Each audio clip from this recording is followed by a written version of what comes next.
Nós estamos no quarto capítulo do Obreiros da Vida Eterna. E nós paramos nessa parte aqui, e eu vou só voltar, aqui no Recordemos, mas eu vou subir um pouquinho para ficar mais elucidativo. De olhos fulgurantes e neblinados de lágrima, pela evocação, talvez de quadros das esferas sombrias, que não nos eram dado conhecer, Metelo manteve-se longos instantes em silêncio, voltando a dizer em tom de súplica: recordemos o Divino Mestre, e não desdenhemos a honra de servir. Não de acordo com os nossos caprichos pessoais, porém de conformidade com seus desígnios e suas leis. Campos imensuráveis de trabalho aguardam-nos a cooperação fraterna, e a semeadura do bem produzirá felicidade sem fim. Só um pequeno comentário, que nesse parágrafo tão pequeno que ele fala, o quanto que nós poderíamos, né, todos os dias semear o bem, né, o quanto que a gente podia repelir o mal que nos atinge, seja quando alguém nos aborrece, a gente fica em equilíbrio, seja pacificando qualquer discussão, seja transmitindo o amor a um animal, a uma pessoa, a um desconhecido, o que quer que seja, a gente sempre tem a oportunidade de trabalhar, né, de ser fraterno. Seu Sônia, só um minutinho. Pode Pegando falar. esse gancho que você acabou de falar aí, veja só que coisa legal. Ele bota duas palavras muito fortes. Olha só, desdenhamos e honra. São palavras, se a gente for ver no dicionário, a profundidade que são essas palavras. Então, quer dizer, isso aí, não abandonar. E a outra é honroso tu fazer isso. Honroso é coisa de herói, sabe? E assim sucessivamente. É só isso que eu queria falar. Vou continuar. Deixa eu voltar para a página aqui, só um minuto. Falou comovedoramente, por mais alguns minutos. E em seguida... Pode falar. É só interessante que vocês falaram a palavra honra, né? Ultimamente eu tenho achado, essa é uma palavra que tem vindo muito à minha cabeça. E como que é uma palavra também que está... Muitas palavras, elas estão assim, se perdendo nos seus... A semântica delas está se perdendo, né? Honra, eu acho que é uma delas. A gente está perdendo o peso da palavra, né? O valor da palavra honra, né? A gente parece que está... Toda a sociedade, no geral, a honradez, aquela coisa de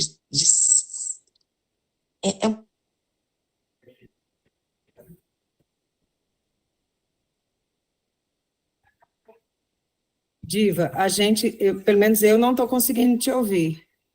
Tá com voz metálica, tá como se eu fosse cortado. Não sei se as outras pessoas estão assim também. Ai. Agora sim. Pode ser.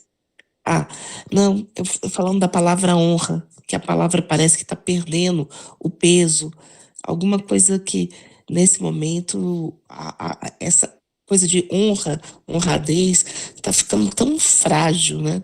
Então, parece que está se perdendo. Eu venho pensando muito sobre essa palavra. É interessante, né? Porque quando você falou em honra, como também foi deturpada durante algum tempo a palavra honra, né? Se matava em nome da honra. Qual seria a honra, né? O que seria a honra? Realmente é uma palavra que ao longo dos tempos, talvez, as pessoas tenham usado de uma forma talvez errada, né, por alguns, não digo errada talvez seja muito forte, mas o equívoco de pegar uma palavra e usar para outros fins, né, aí talvez isso tenha tenha tornado, tenha uma dificuldade de você entender o que é realmente honra. Mas eu concordo com você, realmente a palavra é uma coisa que as pessoas estão cada vez menos usando, né? Usando, ou não digo usando, porque você não usa, você tem, você pratica.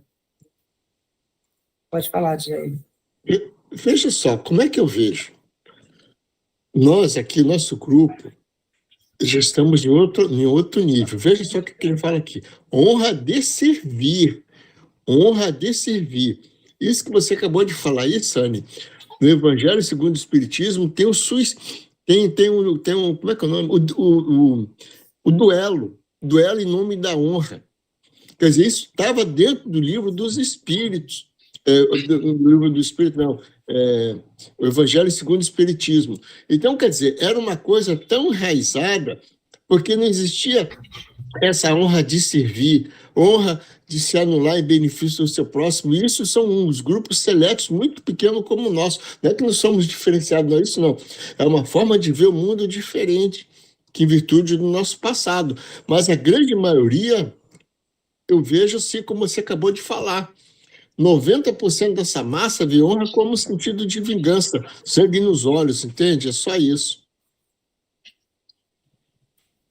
Eu acho que a gente precisa dar uma olhada nesses termos, honra, honradez, não de acordo com a forma que o homem entendeu e começou a dar significado conforme o seu momento, a sua necessidade, mas o que ela significa na sua mais profunda significação, que é cumprir o seu papel, que é fazer aquilo que é o certo, porque é o certo.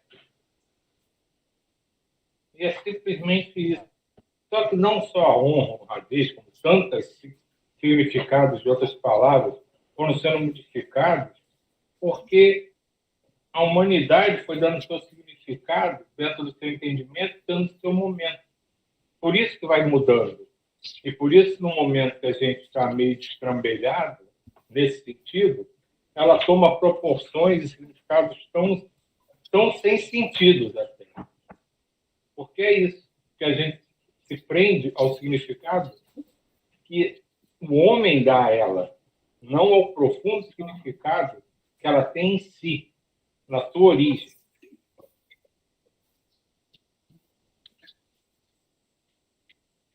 Continua. Falou comovedoramente por mais alguns minutos e, em seguida, invocou as forças divinas, arrancando-nos lágrimas de intraduzível alegria. Raios de claridade azul brilhante choveram no recinto, proporcionando-nos a resposta do plano superior. Transcorrido alguns momentos de meditação, Metelo fez exibir num grande globo de substância leitosa, situado na parte central do templo, vários quadros vivos do seu campo de ação nas zonas inferiores. Tratava-se de fotografia animada,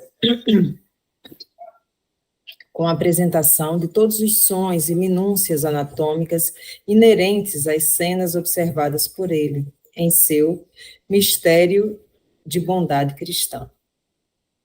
Infelizes desencarnados, em despenhadeiros de dor, imploravam piedade. Monstros de variadas espécies, desafiando as antigas descrições mitológicas, compareciam horripilantes ao pé de vítimas desventuradas. As paisagens, analisadas de tão perto, através do avançado processo de fixação das imagens, não somente emocionavam, infundiam terror. Na intimidade da massa leitosa em que eram lançados, adquiriam expressões de vivacidade indescritível. Apareciam sortunas, procissões de seres humanos despojados de corpos, sob o céu nevoento e nevoentos e ameaçadores, cortados de cataclismos de natureza magnética. Pela primeira vez, contemplava eu semelhante demonstração, sem disfarçar a emoção. Para onde se dirigiam aquelas fileiras imensas de espíritos sofredores? Como se sustentariam os ajuntamentos de almas desalentadas e semi-inconscientes que me eram dado divisar ali, ante os meus olhos tomados de assombro, atolados em poços escuros de lama e padecimento? Em dado instante, a voz do instrutor quebrou o silêncio. Diante de um quadro extremamente doloroso, exclamou em voz firme: muitos de vós sabeis que tenho nesses centros expiatórios os que me foram pais bem amados na derradeira experiência vivida na carne, prisioneiros ainda de torturantes recordações. No entanto, crede, não nos move qualquer propósito egoístico nas tarefas de auxílio, porque temos aprendido com o Senhor que a nossa família se encontra em toda parte. Observei que ninguém ousou voltar-se para metê-lo em seu testemunho de humildade. Comovidíssimo, por minha vez, ante a demonstração de entendimento evangélico a que assistia, notei, pode falar. Voltando aqui, uma coisa muito interessante. O que é que ele fala aqui? Não nos move qualquer propósito egoísta na tarefa de auxílio. Isso também é muito profundo, sabe? Porque isso é muito comum, às vezes, minha farinha primeiro, como é que é? Minha farinha primeiro, meu pão primeiro, sei lá. Farinha pouca, meu pirão primeiro.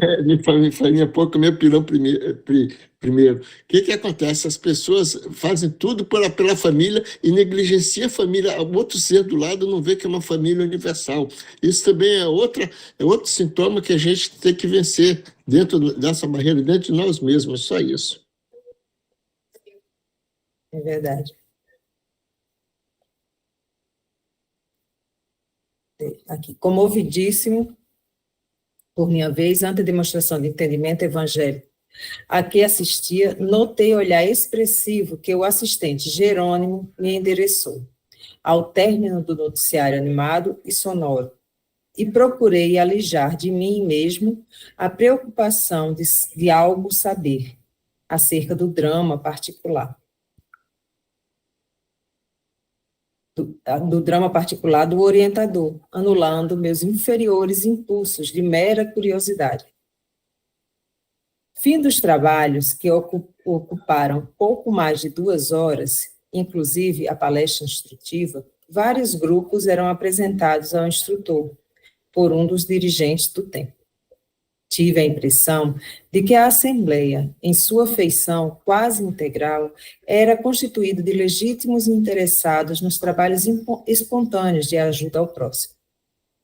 Pelas saudações e pelas frases que se faziam acompanhar, percebi que se aglomeravam no recinto grandes e pequenos conjuntos de servidores, em diversas missões, cujos objetivos múltiplos.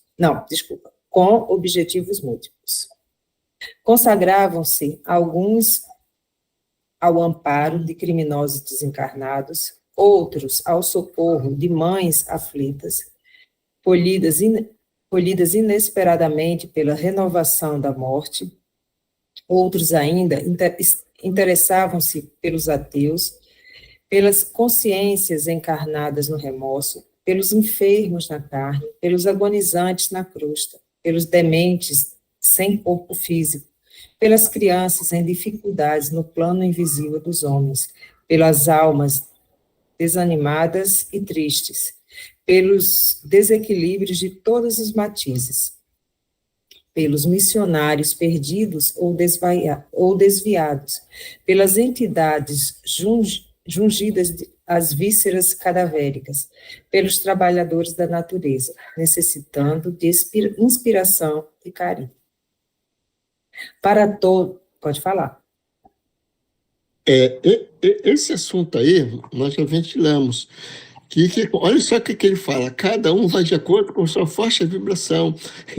Aí, como a gente está falando, que nós já comentamos sobre isso, que você vai auxiliar de acordo com sua faixa vibratória. E aí, nós estamos até conversando sobre, por exemplo, sexo. Para mim, eu não posso ir na região de sexo, pronto, mas eu posso ir para o lugar onde está o orgulho, inveja, sabe? E assim, isso que eu quis falar está aqui, cada um vai para o seu plano. Eles não te alocam, quer dizer, eles não te alocam, você não será alocado automaticamente para um plano que você é fraco, porque você vai perecer. Então, como o teu intuito é auxiliar, por exemplo, quando ele fala aqui, auxiliar, por exemplo, as mães, entende? Ou auxiliar os ateus e assim sucessivamente, é isso que acontece no plano espiritual. É isso só que eu queria falar.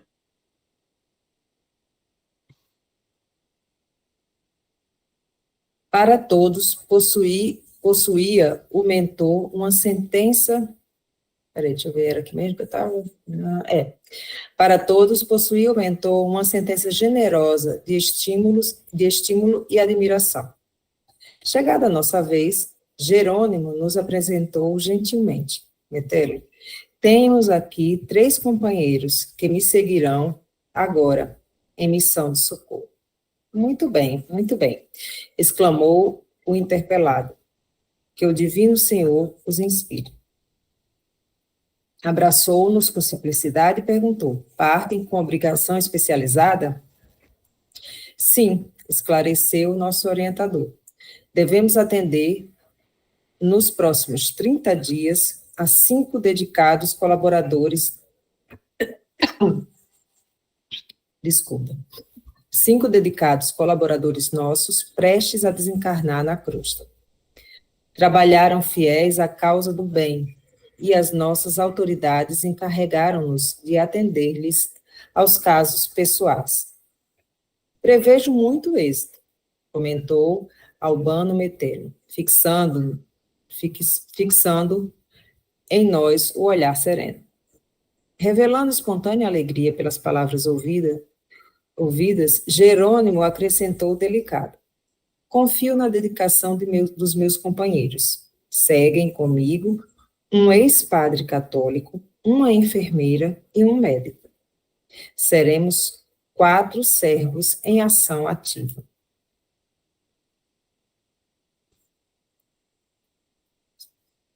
Compreendo, aduziu o instrutor. Vamos com autorização para efetuar experiências, estudos e auxílios eventuais, de conformidade com as circunstâncias, em vista do caráter de nosso trabalho, que nos prodigalizará ensejo a diferentes observações.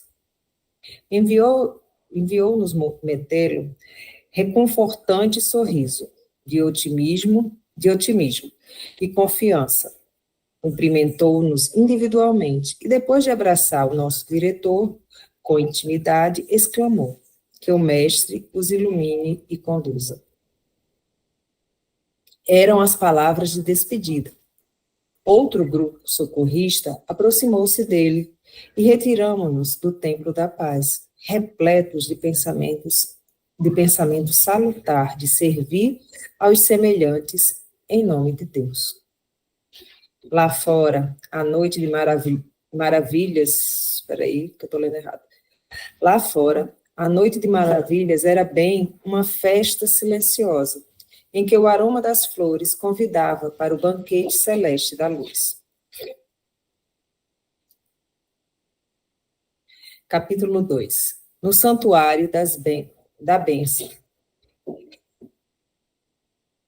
Na véspera da partida, o assistente Jerônimo conduziu-nos ao Santuário da Bênção, situado na zona dedicada aos serviços de auxílio, onde, segundo nos esclareceu, receberíamos a palavra de mentores iluminados, habitantes de regiões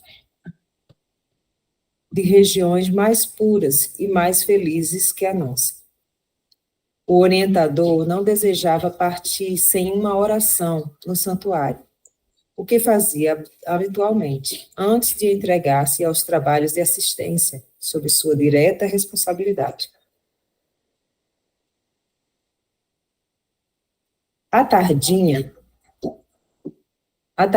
pois, em virtude do programa delineado, encontrávamos todos em vastíssimo salão, singularmente disposto, onde grandes aparelhos elétricos se destacavam ao fundo, atraindo-nos a atenção.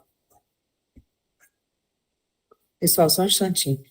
Preciso só levantar ali o cachorro. Um minuto só.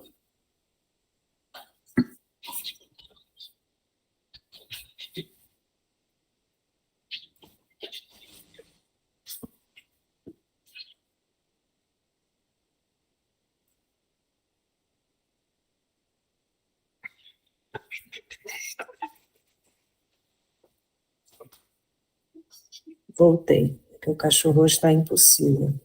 Desculpa, pessoal. Tânia, eu queria só falar uma coisa rapidinho. Olha só que coisa linda. Na véspera da partida, o assistente Jerônimo conduziu-nos ao santuário da bênção. Quiçá nós não iremos lá, quiçá nós frequentamos lá, que a gente não sabe. Inclusive, algumas palavras aqui, eu já vi quando nós estávamos fazendo uma radiação, dá uma descrição parecida do que está aqui nesse santuário da bênção. É só isso. É interessante. E se cada vez que a gente parasse, pedíssemos para estar num santuário de bênçãos, né? Cada atitude, cada saída de casa, para que fôssemos iluminados no nosso caminho para fazer sempre o bem. A reduzida assembleia era seleta e distinta. A administração da casa não recebia mais do que 20 expedicionários de cada vez, em razão do preceito, apenas 3 grupos de socorro, prestes a partirem a caminho das regiões inferiores, aproveitavam a oportunidade. O conjunto de 12, presidido por uma irmã de porte venerável, de nome Semprônia. Quero fazer só um comentário, mas tem uns nomes que são muito difíceis, às vezes, da gente falar. De nome Mas sabe o que eu acho? Sabe o que eu acho?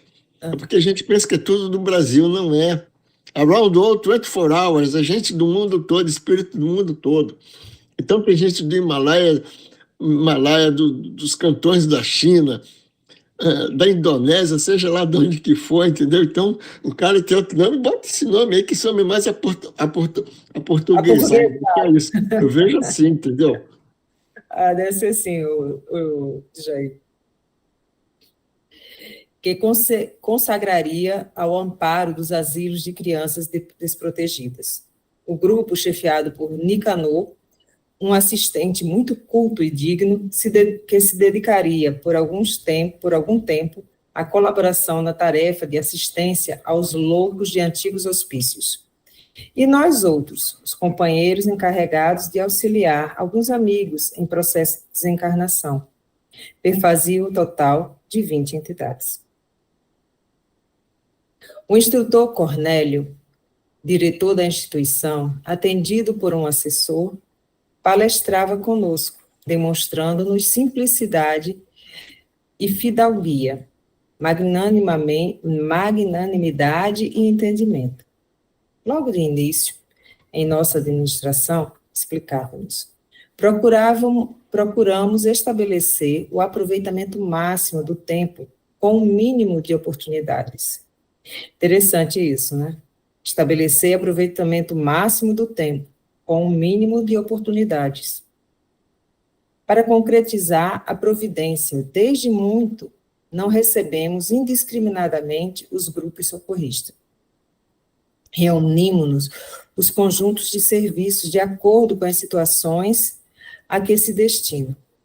Em dia de recepção, aos que vão prestar serviço na crosta, não atendemos a colaboradores incumbidos de operar exclusivamente nas zonas de desencarnados, como sejam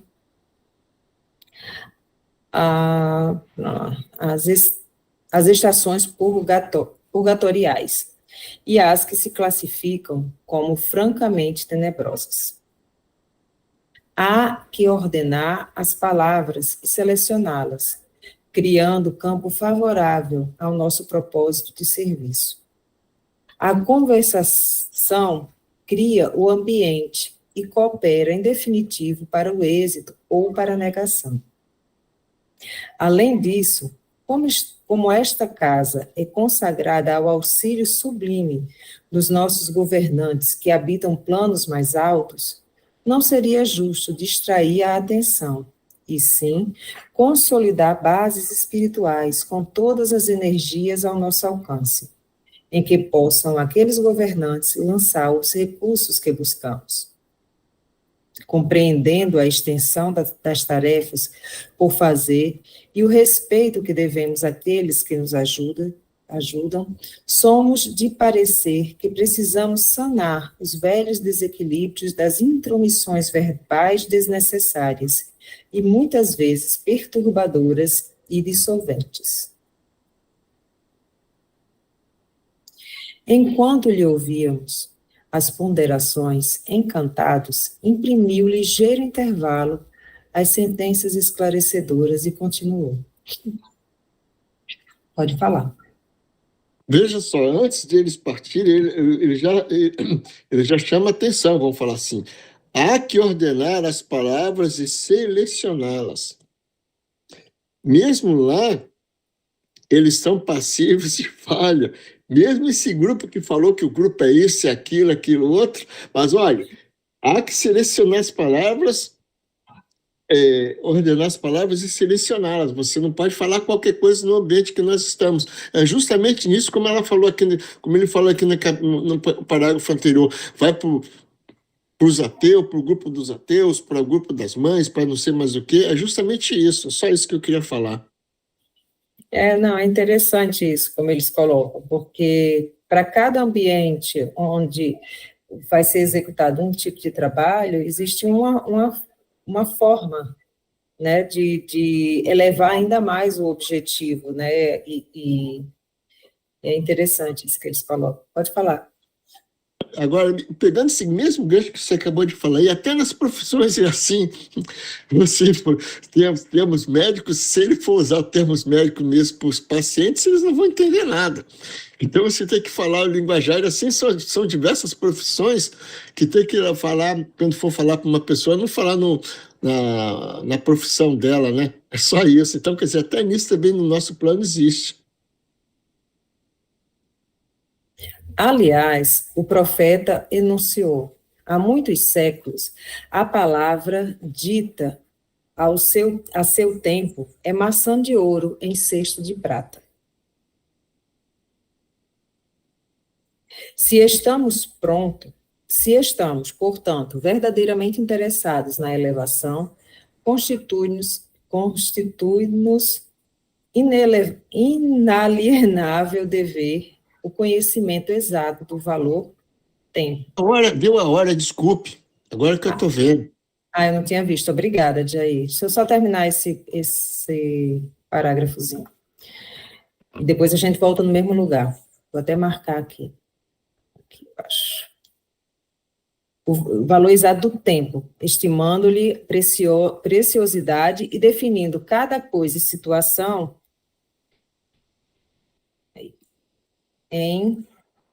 em lugar próprio, para que o verbo, potência divina, seja em nossas ações o colaborador do Pai.